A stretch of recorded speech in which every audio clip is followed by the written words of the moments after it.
The subject of this interview is Kila Donovan, and today's date is November 25th, 2011. This interview is being conducted at Governor Thomas Johnson High School as part of the Civic Voices International Democracy Memory Bank project. Would you please affirm that you have signed the deed of gift authorizing the Memory Bank project to make this interview available to future researchers? Yes, I have. Thank you. Now we will begin with our first question. How were you raised? How was I raised? I was raised in an Irish-American Catholic military family that moved every year or two. And so I'm an Army kid. That's the short answer. Alright. Were your parents politically active? I believe that my parents may have attended an anti-war demonstration or two in the late 60s or 70s. But my father is a retired colonel in the Army, so he's politically active in that way. Okay. Mm-hmm. What were your parents' views on politics? My family, my parents have always been Democrats. I would identify them as liberal. I think there's a lot of stereotypes or assumptions made about military families, and there's all kinds of people who are in the military. So I would say liberal, Democrat. Okay. Did your parents influence your political views? My parents definitely influenced my political views because I definitely feel the roots of a lot of my motivation come from being in a family of people who tend to speak out about things and tend to stick up for other people. And so I think a lot of the values that I've exercised in my life came directly from my parents in that way. Okay. How did your early years influence your later years in civic activism? It's a very interesting life growing up on Army bases. Most of the bases that we grew up on are closed now, so I don't know if it's the same for people who are in the military and for kids who are growing up in that environment. But it's a very unusual lifestyle. You kind of have to rebuild your life every year or two. And that has a lot of different implications. I think that a lot of military kids have a much broader view of the world and an open-mindedness because they interact with a lot of different kinds of people, and they see how people adapt to different situations. And for instance, I've always gone to the public school system, but I've seen how different the schools are in different areas depending on how much money there is. For instance, the two different high schools that I went to, the first one was a nationally recognized school in Richmond, Virginia, and the second one that I went to was in Aurora, Colorado, and at the time there was pretty much only trailer parks and the projects and the Army base, and our books were entirely outdated. There was only one AP course. There was a lot of gang activity in that school, and in terms of the friendships that I had and the people that I interacted with, I really saw that people had the same needs and motivations pretty much. Everybody wants to have some control over their life. They want to belong to something. They want to be able to have respect and have some stability in their life. And, so I saw in a certain circumstance people were able to take that and end up in the sorority of an Ivy League college or something like that. And in a different circumstance, most of my friends weren't even talking about going to college, and people would be joining gangs, and there were knife fights in the halls and whatnot. So I started seeing a lot of inequalities in the world basically through my experience of living on Army bases. So that had a huge impact on me. We lived all over. We lived in Worcester, Massachusetts, Fort Story, Virginia, Nuremberg, Germany, San Francisco, California, Aurora, Colorado, Silver Spring, Maryland, and so all of those experiences really impacted me and informed things later on. The other thing that a lot of people don't really think about in terms of Army bases is that it is a really intense community life experience. It's very different than other parts of the United States because you have kind of like a protected, closed-off area. An Army base is its own, it's a base, and it's a different territory than outside of it. So when people are living on Army bases, even though the families come and go so often, there is a really rich and very real community life. All the kids run around with each other. Everybody knows each other's business, there's a lot of potential there, and a lot of times even the housing is arranged in kind of a circle. So it was a really incredible experience of community life, and so that came into play further on in my life in very mysterious ways. But these are all things I haven't really thought about until recently. Can you tell us when you became politically aware? I think there was always a certain amount of awareness. I don't know. In some Irish American families, there's a natural tendency to side with the underdog, or think that whoever's losing is probably the one you should be rooting for. I don't really know. So there was always that, and like I mentioned before, people in my family have always kind of like stuck up for people that they felt were being treated badly. So there was that to begin with. And tell me the question again. Can you tell us? Oh, when I became politically active. Well, one turning point for me was in early high school. It was probably my sophomore year. I had some relatives came to stay with us for a little while, and I would stay up talking late at night with a relative who married into the family, who was a Republican prisoner in the north of Ireland during the Troubles, and he was a blanket man. They called him a blanket man, and what that meant was, for a long time, the Republican prisoners in the north of Ireland had a special status. They had a political status, and they didn't have to wear, the uniforms that everybody else wore, and they didn't have to do prison work, and they had certain freedoms. Well, all of those were taken away in the late 70s, and it was really devastating to the struggle up there, and people were struggling for housing, for equality, basically for civil rights was what was happening up there. It just turned into a larger conflict. So anyway, I had this relative stay with us, and I started hearing firsthand stories. So when the political status was taken away, many of the prisoners refused to wear the prison uniforms anyway, and because they wouldn't wear the prison uniforms, they couldn't have the same visiting rights that they used to have, and they ended up just literally wearing a blanket. And this went on for a very long time. I'm talking years. Sorry if my facts are wrong, but anyway, basically so many things were taken away in the midst of all of that people were living in prison cells with nothing but a blanket and a mattress. And the brutality was so intense that they couldn't even leave their cells at some point, and they were kind of living in their own filth. And so there's the blanket protests and the hunger strikes and things like that. So I started hearing about all of this, and this was from somebody who was living it firsthand. And I was very moved by hearing the details of the situation, his particular situation, which I had never heard before, and the complexity of that. And also, meeting somebody who's among a group of people who were willing to go to prison so that other people can be free, or willing to risk their lives so that other people can live. And I'm pretty sure that this had a very profound impact on my life. And I started really investigating other situations in the world, and I think that I always had a concern for people having control over their lives, and part of that might have come from moving so much. I didn't have much control in my life, I had to rebuild my life all of the time, so I have a sensitivity to that. So that was a real turning point for me, and I think it opened up my awareness to a lot of other situations. But it was a little bit later on that I started getting more information and started getting active. But I would say that was probably the beginning. What problems in the government, other than that, did you want to protest against? It's not just the government, because, as I was investigating, I realized we're kind of in a different stage these days, with globalization and everything like that. We have, nation states, but I think my focus ended up being within what was referred in the media as the anti-globalization movement.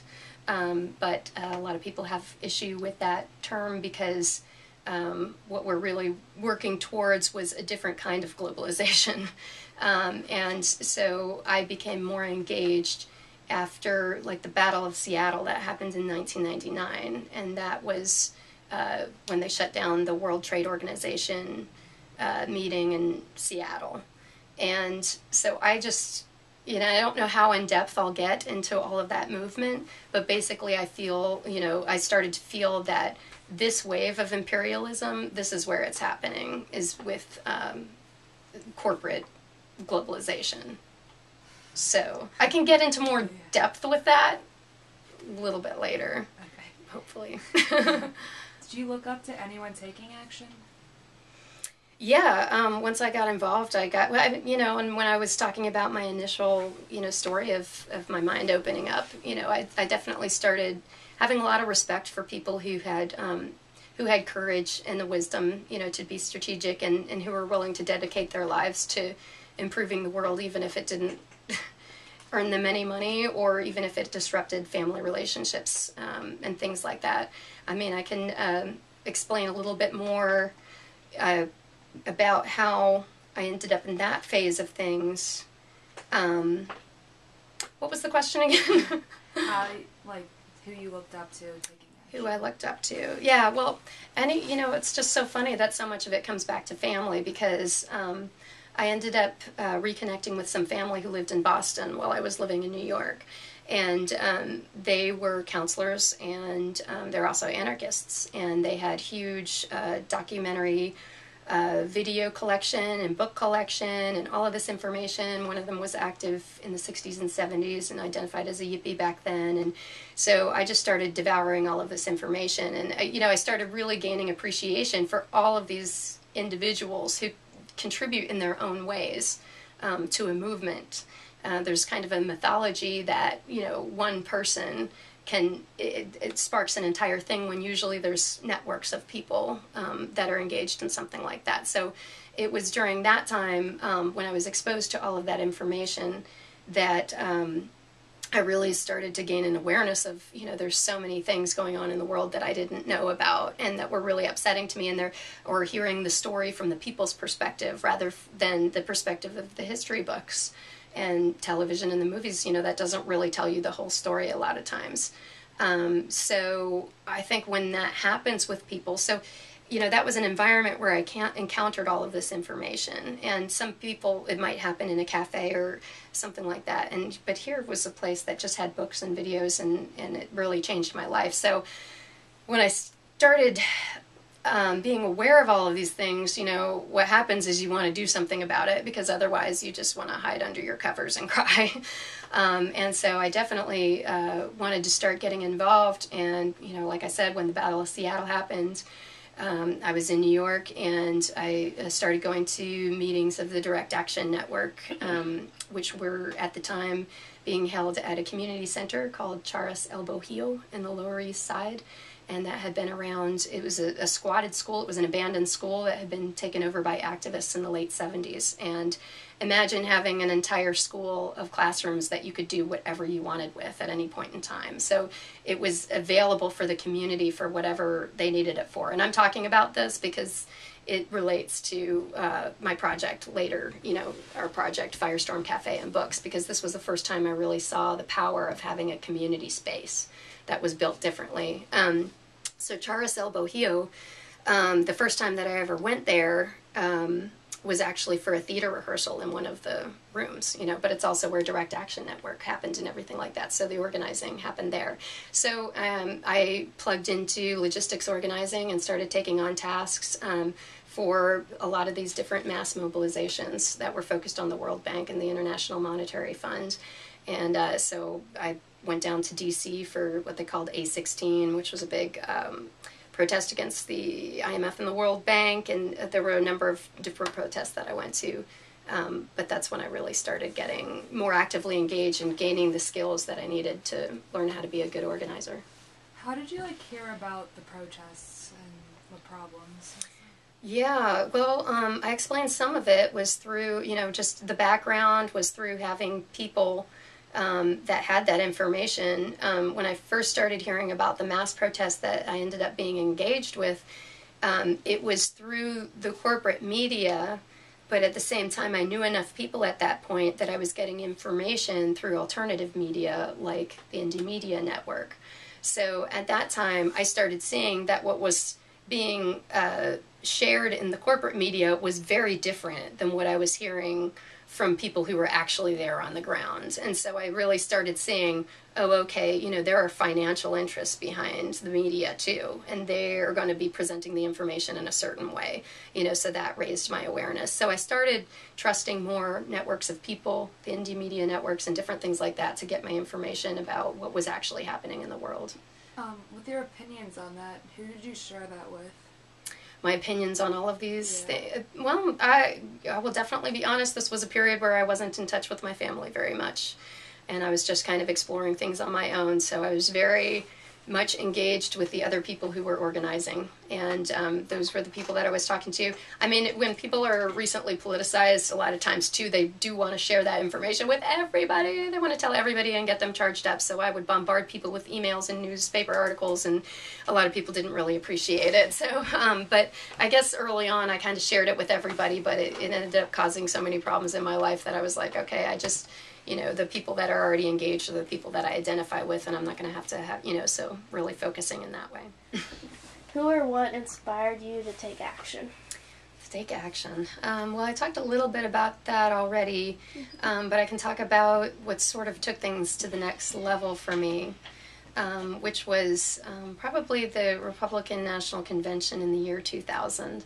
I was a little bit involved with the organizing for that protest. There was going to be a mass demonstration. It was in Philadelphia that year. And my experiences with that demonstration definitely had a huge impact on the rest of my life. Because, for instance, I just began to realize that a lot of the rights that I thought that we had, we don't really have. And in circumstances, the things that you don't think would happen with the police or with prison actually do happen. And it's very different when you have a firsthand experience of that.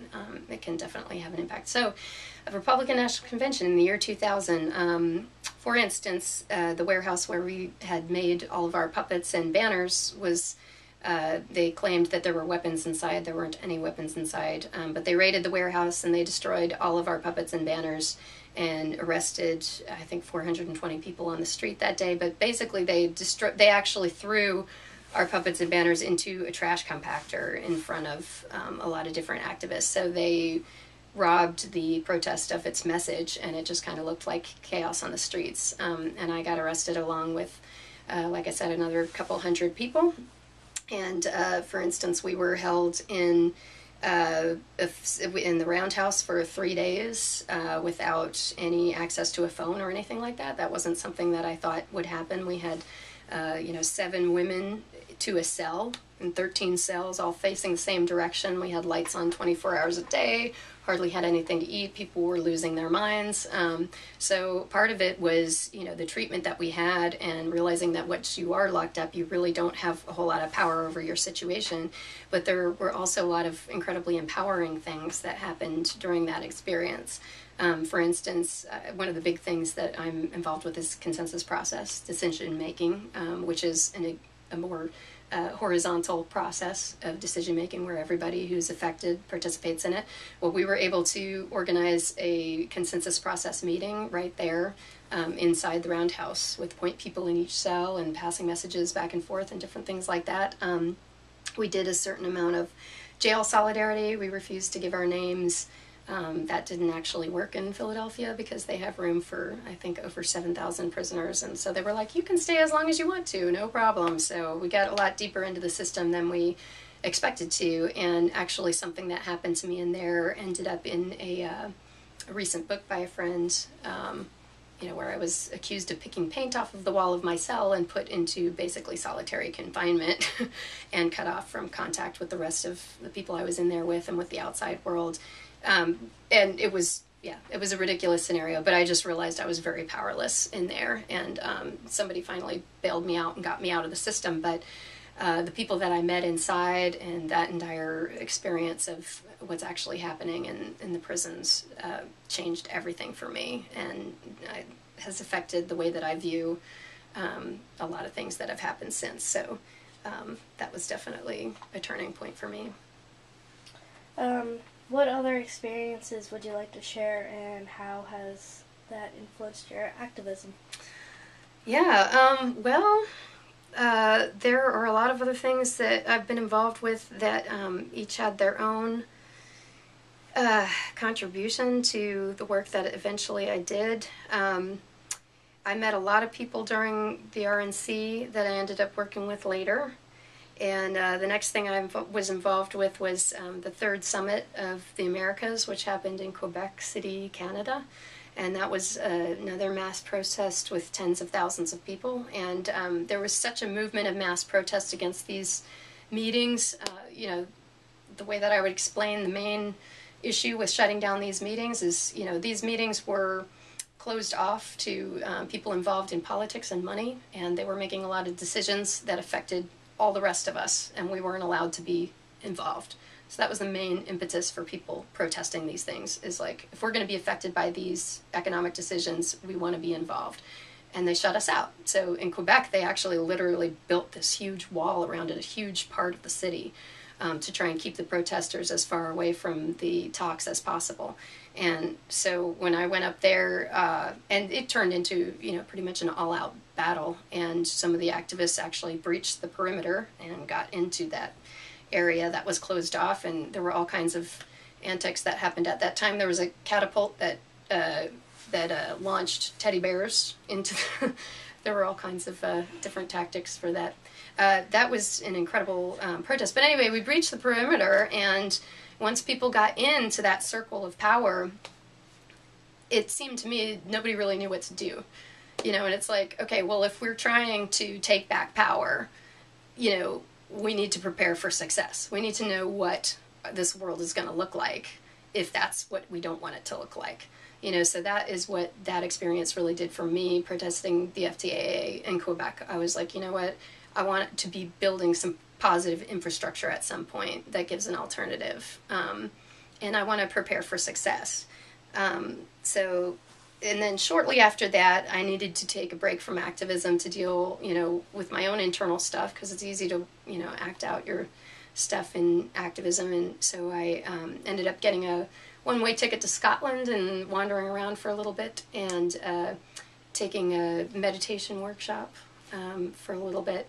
And I ran into my first local exchange trading system in Scotland randomly. And that is a network of people who can share goods and services without using money. It's been around since the 80s, but it was incredible for me because, I was in a town called Forres, and the industry just up and left one day, and everybody had all of these skills, but they didn't have any way to move that around because nobody had any money. So the LET system really got at the root of the economic problem, gave people a way to get what they needed without dealing with this capitalist system that is debt-based and very destructive. I definitely feel that there's inherently destructive elements to that system. So it was incredible to see an alternative economic system that was like, hey, this is a community network. These are all people that know each other, and basically we're just helping each other out. And this is the way that people used to do it in village life and different things like that. So I was really blown away by that.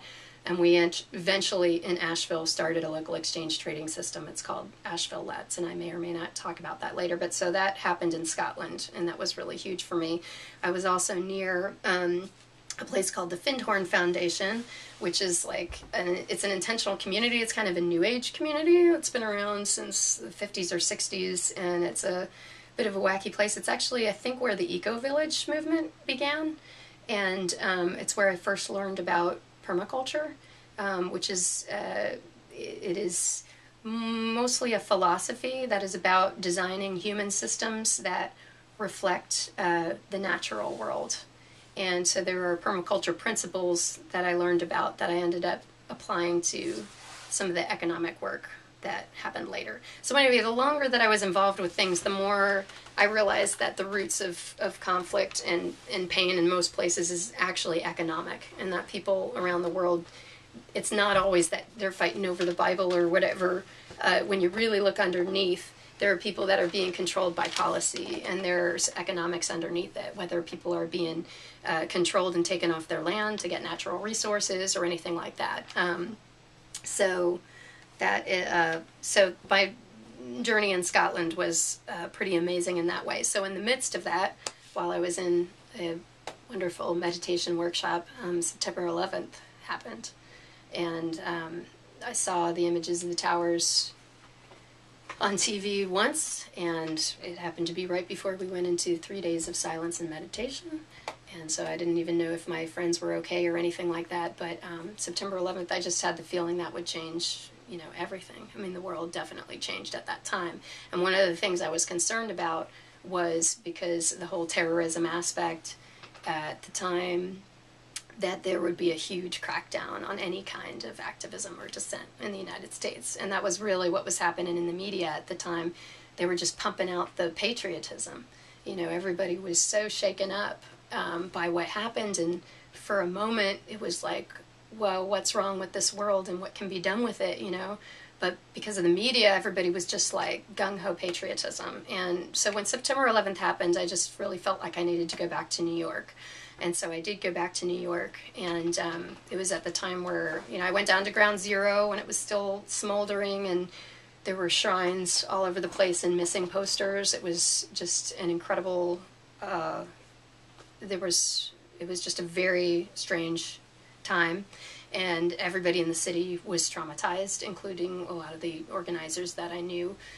Because everybody had witnessed one part of it or another, and the atmosphere was incredibly dark and tense, and people were very fearful. And so in the midst of this environment, the World Economic Forum, which is another one of these huge meetings where these big decisions are made and none of us are really allowed to participate, they decided that the safest place on the planet for them to meet at that time was New York City.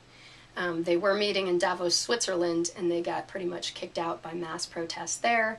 And all of a sudden, because of September 11th, the NYPD were national heroes, and there was all of this patriotism and whatnot. And like I said, dissent was really frowned upon. It was almost taken as a personal attack on the people who had just died if you were voicing your opinion at all. So the handful of us who had it in us or who weren't there at the time, really felt it was very important to organize a protest against the World Economic Forum in New York. And that did happen at the end of January, the beginning of February the following year. And the coalition that formed was called the Another World is Possible Coalition. And it was a struggle to pull it together because of the fear. And but we did manage to, I believe, bring 15 or 20,000 people into the city for that protest. And we had a permitted march. There was a spiral dance in Grand Central Station. It was not as satisfying in some ways as some of the other mass demonstrations, but there were a lot of incredible organizers involved, and we actually made it happen. And I was mostly involved. I kind of headed up the Arts and Action Working Group, and so I worked with other organizers on developing the visioning for the march. And so we made these giant puppets, and each of them represented a community that was affected by the decisions that were being made inside and that were not allowed. So we had kind of a parade of, different communities that were like, hey, we want a voice in this too. And it was led, headed up by kind of a Lady Liberty figure puppet, that was carrying the torch through the dark hour, so to speak. So the World Economic Forum protests in New York were, even though a lot of people don't know about them, were incredibly significant because I felt like it kept the space open for dissent to be a part of our culture here. And if we hadn't done that, it would have been more, it would have been harder to open up that space later on. And all the people that I met during that time are still incredibly active and doing amazing work, whether writing books, doing journalism, opening community spaces, and whatnot. And during the World Economic Forum protests, one of the things that happened was we lost Charis El Bohio, which was that community center I talked about. And when we lost that space, it was like, I heard it referred to as like the nerve center of the community. Like when you have space, people can come together, they can form groups, they can exercise power as a unit. Or you can share information, you can celebrate, you can do all different kinds of things. And it's very healthy for a community. When you lose it, it is so hard to get anything done. Everybody is separated out. They don't have a place to come together and to exercise their power. And it was devastating. We had to meet in churches and different things like that. And I think that it was at that time that I decided I want to be involved in creating a community space, because there's nothing more important than having one. If you like to see things happen, community has to have a foothold, and they have to have resources that they can draw on. So that was definitely where I saw the value of that. And so I met some amazing people during that time, including Liberty Valance. Both of us had different names at that time, but we became partners, and we eventually opened Firestorm Cafe and Books together. And also met Brad, Will, and Diane Neary, who were working with Indie Media at the time, and they invited us to travel with them to South America. They had raised money to get computer equipment to distribute to community groups down there, and then we were also going to go for a mass mobilization against the free trade area of the Americas in Quito, Ecuador. And so we went to South America. And that was another significant turning point in my life, because finally we were working with people who were absolutely like affected on a level that was beyond what we had experienced. A lot of times in the media, you know, they dismiss protesters saying they don't know what they're talking about. You know, the third world is clamoring for free trade. You know, well, we went down to Ecuador, and the organizations that have pulled these mass mobilizations together were pretty much across the board indigenous-led. They were indigenous organizations and small farmer organizations. And you know, at the time, like for instance in Ecuador, most of the food that's consumed in Ecuador was produced there by small farmers, kind of living hand to mouth. Well, if this agreement had gone into effect at that time, you know, Ecuador was going to be flooded with cheap imports, and they would be out of their livelihood. And there you go, thousands and thousands of more people, you know, flooding into the cities, unskilled labor, trying to get into the United States, you know. So it just really opened my eyes, that whole level of work. And then, you know, just bonding from so many people in different places who are all parts of the same movement. So we worked with CONAIE and Confeanask CNC, and we traveled with a caravan that traveled all the way from the southern border of Peru into Quito. And then after that protest, there's so much more I could say about each of these things, but we went to Argentina. And the year before, there was a pretty well-known economic crash in Argentina. That was the International Monetary Fund played a huge role in this, because the country was defaulting on their loans. And a big problem with all of this is that it's the people who end up having to pay. So we went down to Argentina, and we're there to witness the protests that happened the year after the uprising that happened there. So Argentina is more like Europe than a lot of other parts of South America. There's been a lot of wealth there. People are used to a certain standard of living. There's a big middle class. And the uprising that we heard about up here was when the middle class finally got hit. And while the peso was devaluing, everybody was going to the banks to try and get their money out, and the banks don't have your money. They loaned all the money out. So they closed the doors, and you know, people lost their entire life savings. You know, they lost everything. And it was all due to these international institutions and the decisions of the government and everything like that. And so when we were there, we witnessed, you know, there was a group called the Aristas that are called the Savers, and there are people, you know, in the middle class who lost everything, and they just had a schedule, you know, a couple times a week they'd all get together, and they're, you know, high heels and purses, and like pull a little hammer out of the purse and start banging on the banks, you know. And like there were these angry middle class people that were like demanding that their life savings be, you know, returned. So the reason why I'm talking about all of this is because it really made us think, you know, myself and Liberty, if something like this was going to happen in the United States in 10 years, which we thought something like that eventually would, what would we be doing right now to prepare for it? And so when we were in Argentina, we got to visit some worker-owned cooperative factories. A lot of the business owners fled to Europe at the time, and the workers took over the businesses. Some of it was legal, some of it was illegal. But we saw that, like, you know, how everywhere we looked in Argentina, people were organizing horizontally. And that's what we were interested in, not hierarchy, you know.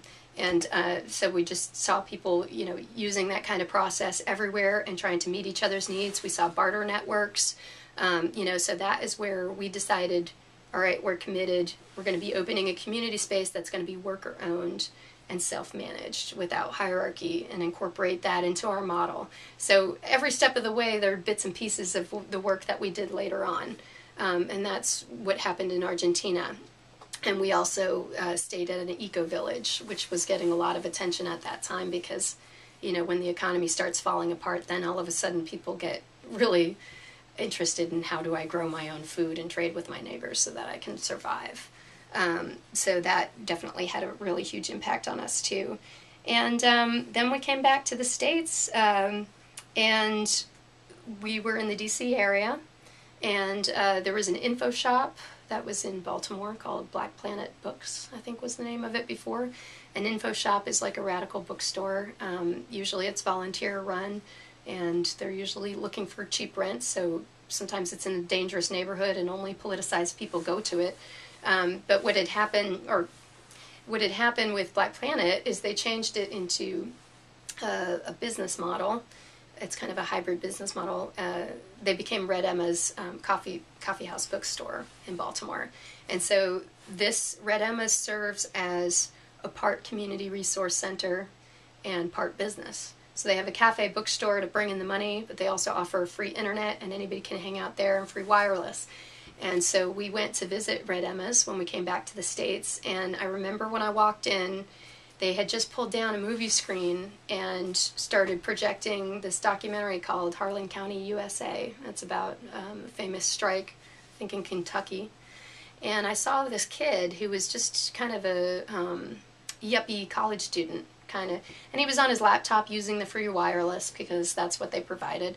And when this movie started, he just eventually, he just closed his laptop and started watching it, and I was like, wow, this might be a moment that changes his life entirely. And it's just because it was a place where people could encounter information like that.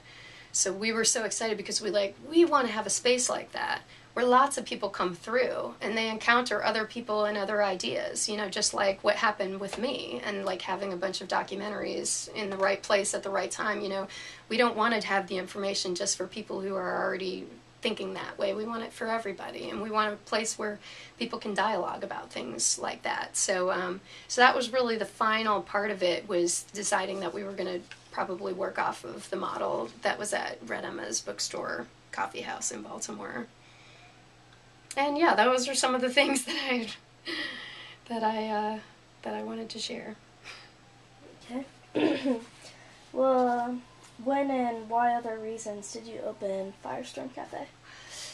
Right. Well, we opened Firestorm Cafe and Books primarily because other community spaces had been lost in Asheville. There was a place called the ACRC, the Asheville Community Resource Center. There were a couple other projects that were going on down there. And because we knew that having space was crucial, and because there was a lot of money and attention coming into Asheville, and we were afraid that we wouldn't be able to get a space eventually, we were like, okay, now is the time and place. We're going to open this space in Asheville, and we're going to respond to the community needs in this area. And so it was really because we felt like that, activism and that kind of culture was about to really disperse and die out in Asheville if we didn't have a space. So we were like, okay, we got to do it now. And it happened really fast, and it was really hard that it happened that fast. But that was really why, because we wanted to be able to empower the community. And it's interesting to see right now, kind of in the midst of the Occupy Wall Street stuff, because you can absolutely see the impact of Firestorm now, because there is absolutely activist culture all over the place, and Firestorm is definitely a part of that, because that's where a lot of people meet, when they first come into town and different things like that, and where events are held. But I can get into more details about that later. But that's why, because it was needed. What kind of meetings of activism were held there? At Firestorm? Mm-hmm. We host all kinds of events, and we will do everything, from open mic nights to political discussions. We do movie screenings. We've done a lot of different musical events and different things like that. Basically, as long as a group or an individual is not stepping on somebody else and saying that they're wrong, or we won't let people preach, but we will make the space a bit available for whatever people need it for, and you wouldn't believe the range of events that have happened there. I remember one night we had somebody doing a workshop on wild mushrooms on the chalkboard and drawing pictures, and there was another group in the back meeting about creating a goddess temple, and actually just crazy stuff, just all at the same time. So all kinds of things. What do you think you accomplished through your activism? Well, I think that the greatest, accomplishment is for people to have something to point to when other people say, well, what's the alternative? One moment for me was a friend of mine being in college, being in some politics class, or I don't remember what class it is, but the professor basically said, you can't run a business without hierarchy.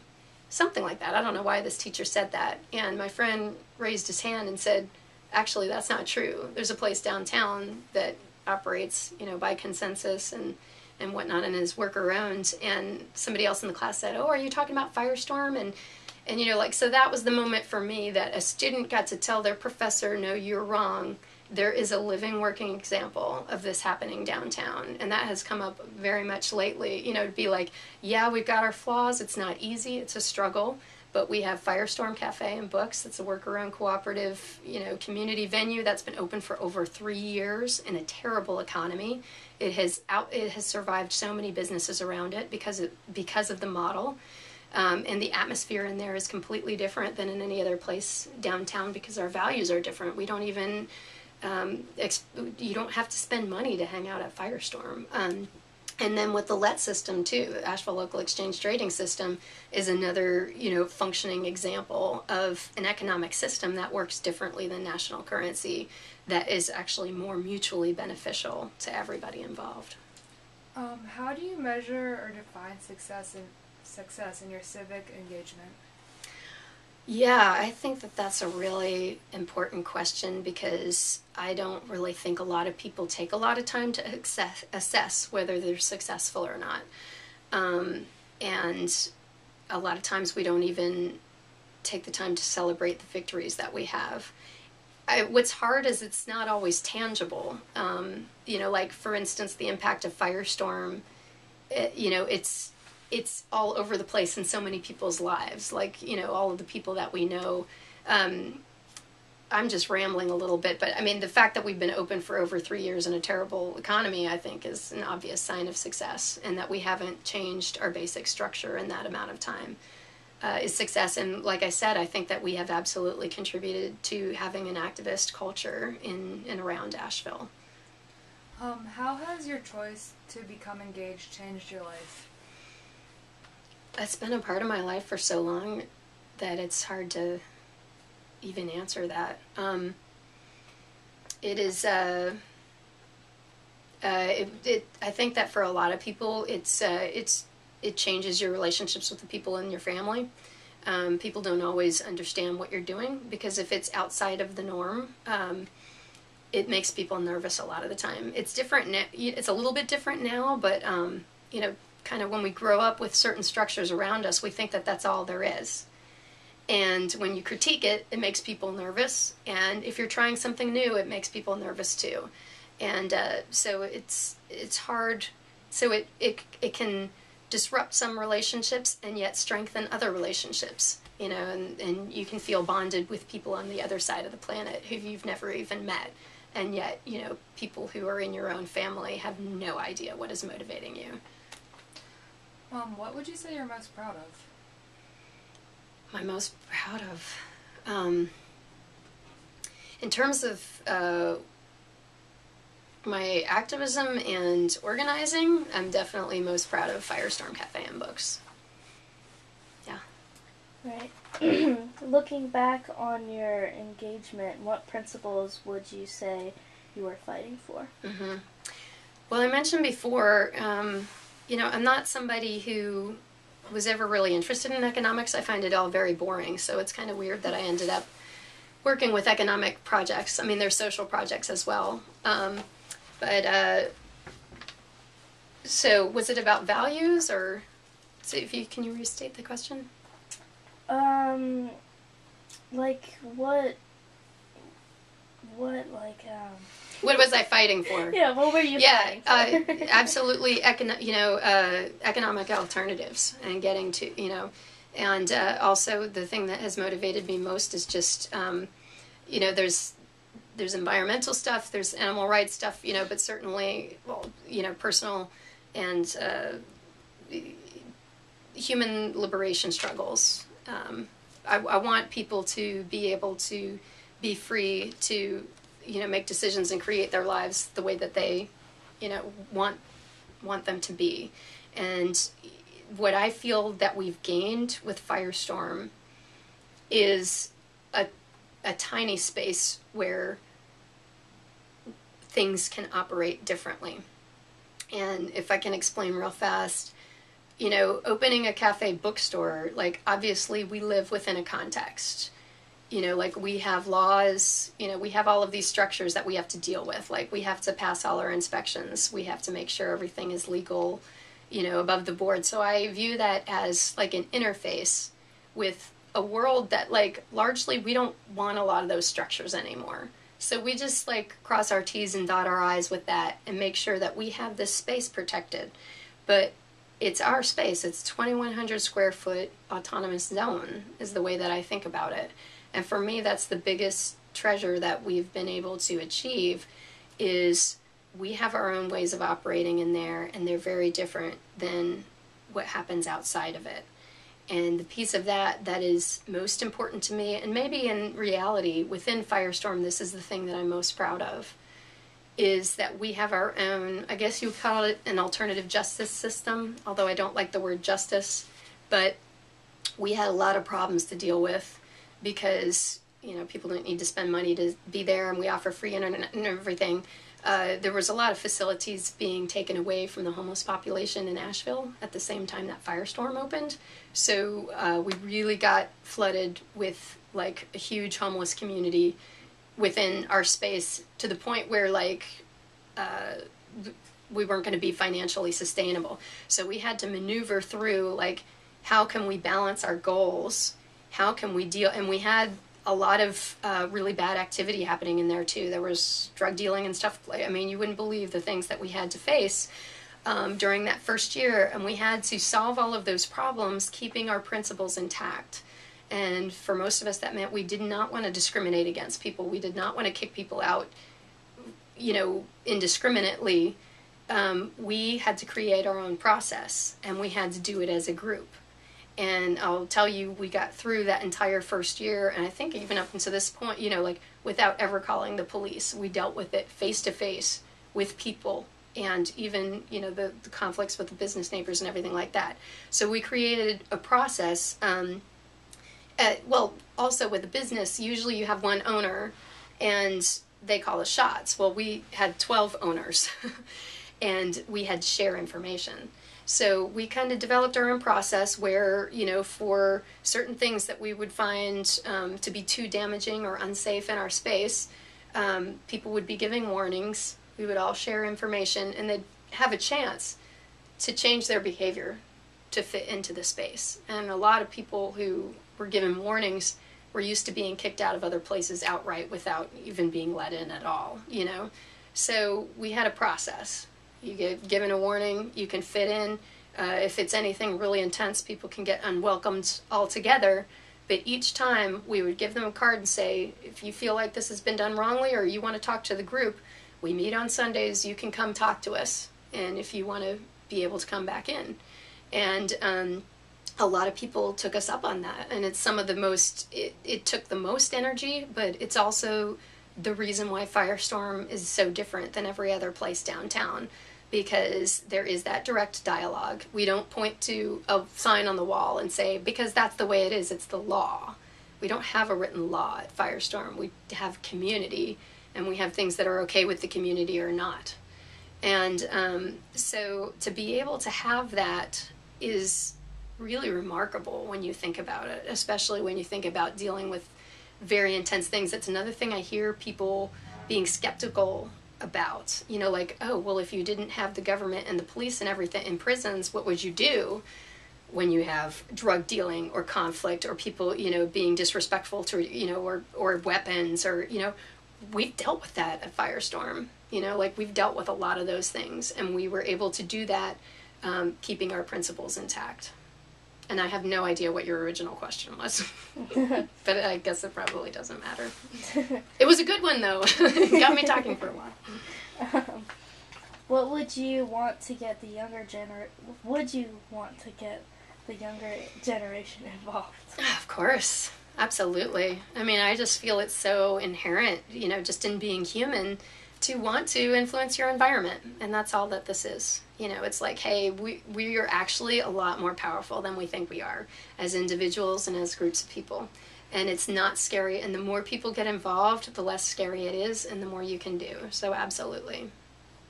What advice would you give to young people regarding civic engagement? Advice.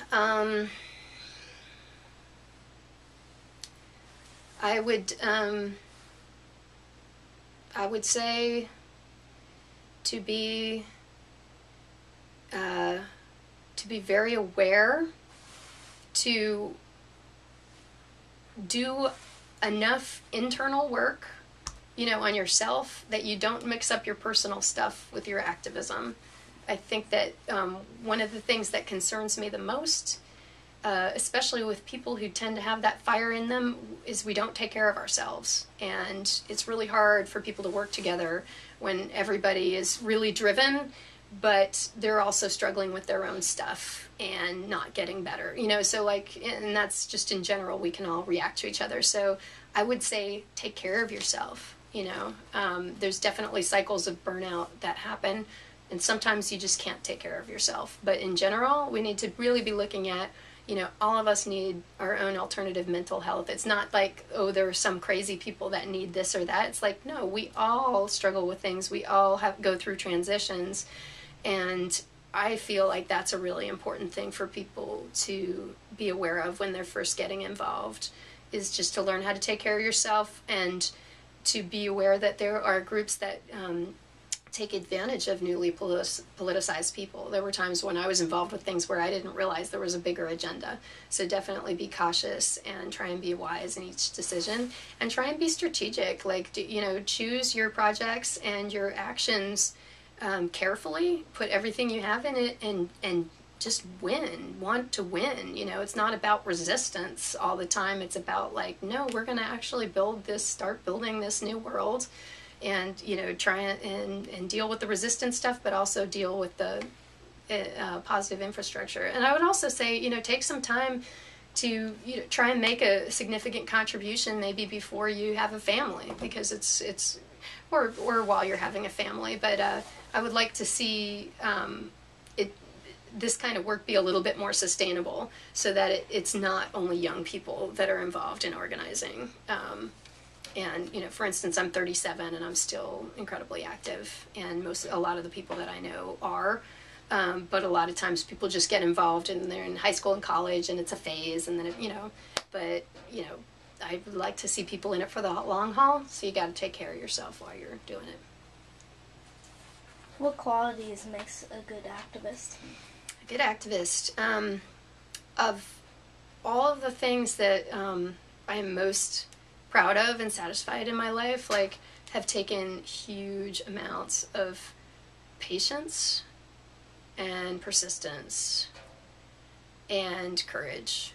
And a lot of what I see, people want immediate, they just wanted, instant gratification, you know. The most important work is not going to be like that. It is done over generations. You know, the things that you end up hearing about, it does not happen out of the blue. That might be how they write about it in the history books, but it is a lot of hard work and persistence. And so, you know, Asheville Let's and Firestorm, you know, they've both been around for many years. You know, Asheville Let's has been around, you know, 5 years or something at this point. And they're very unusual because people tend to just start things up and then they fizzle out. So I would say persistence and yeah, courage and patience, commitment. All right. What do you want to see different in activism to be more effective? I think I mentioned a couple of those things. Yeah, I would like to see more rooted projects that help us to be in real community, which means that you're working with people and living in a context for years. You know, like obviously I've traveled a bunch of places and engaged with a bunch of different things, and that's where I gathered what I had to contribute. So I think it's great when people travel around and try this and that and learn a bunch of things. But then it comes to a point where it's like, if we're really going to be changing the world, you know, you might want to set down roots at some point, because that is so powerful. You know, like I know so many people in so many different realms at this point in time that like the potential is like much greater than these fly in and out or even the mass mobilization things. So I would like to see more of the rooted projects. Like in my, you know, particular like focus is on, you know, I want people to be able to live with the land. You know, I want people to be able to feed themselves, you know, off the land, live in small communities, be able to determine how they live, and that yeah, that takes time, and that can be scary to people because we haven't been living that way. We've been disconnected from the land and from that kind of community life for a long time. But it's also, you know, ultimately that is so good for people's health, because when you do have real community, you're not scared all the time. You have people to turn to for all different kinds of things. And that's something that being a part of Firestorm and being a couple years down the road, like my life is so rich because of Firestorm and all of the people that I've met through there. And I've, you know, anyway, it's incredible. It's a different kind of freedom than traveling. And I've really, really enjoyed that. Is there anything else you would like to talk about? Just one more thing, which is that I feel like a lot of times people do not recognize exactly what a powerful and instrumental role music and art plays in revolutionary movements and in activist circles. And particularly because I've seen it used so much more effectively in other places. And for some reason, I feel like within the activist circles I've engaged with in the United States, people are really timid often about singing, and they expect the musicians to never be able to feed themselves with their music and different things like that. And I would really like to see it worked more into the culture for us to be supporting our musicians, because you know, when it's really done in a powerful way, like that is what makes that's what makes huge things possible, because the music and the arts, it stirs something inside of us that like makes us aware of our own power and our possibilities. And so actually right now I'm on leave from Firestorm and I'm doing music, and I want to be I want to be a movement musician. And so I just wanted to put that in there, that I truly believe that music has changed the world many times before, and that it is still a huge part of how things move, and I would like to see more of it in our activist work and in our protests. I want to see people singing and drumming and playing music rather than chanting all of the time. I'm really done with the chanting. Music! Woo! All right, thank you. Thank you very much.